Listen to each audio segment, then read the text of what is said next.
ডিগ্রির শিক্ষার্থীদের long March two জাতীয় বিশ্ববিদ্যালয়ে এই কর্মসূচি। তো তারা কিন্তু ডিগ্রি অটোপাস দাবিতে কর্মসূচনা অবস্থান করছেন।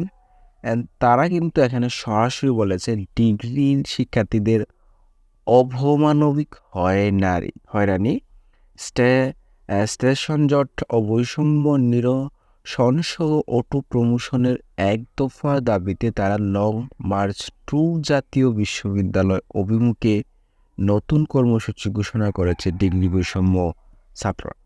বৃহস্পতিবার ২৬ তারিখ রাতে ডিগ্রি বৈষম্য নিরসন ছাত্র আন্দোলনের এক বিজ্ঞাপনে এটা জানা যায়।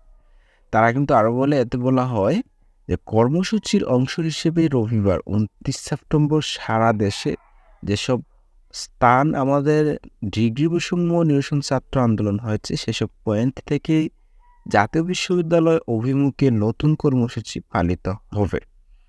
তাছাড়া তারা এইদিকে আরও বলেন যে কর্মসূচি অনুযায়ী কেন্দ্র নয় গটিকায় গাজীপুরের বোর্ড বাজারস্থ জাতীয় বিশ্ববিদ্যালয়ের সামনে জড়ো হবে আন্দোলনরত শিক্ষার্থীরা।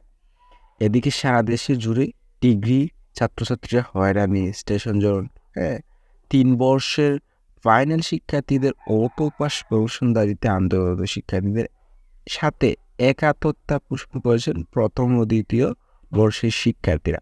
তৃতীয় বর্ষের শিক্ষার্থীদেরকে এটা দেওয়ার জন্য তারা বলে, তৃতীয় বর্ষের ভায়াপুরা দীর্ঘ ৬ থেকে ৭ বছর স্টেশন জন হয়নারি বৈষম্য শিকার। আমরা সবাই আমাদের নিজেদের সমস্যার সমাধানের লক্ষ্যে এটা আমরা করতে যাচ্ছি।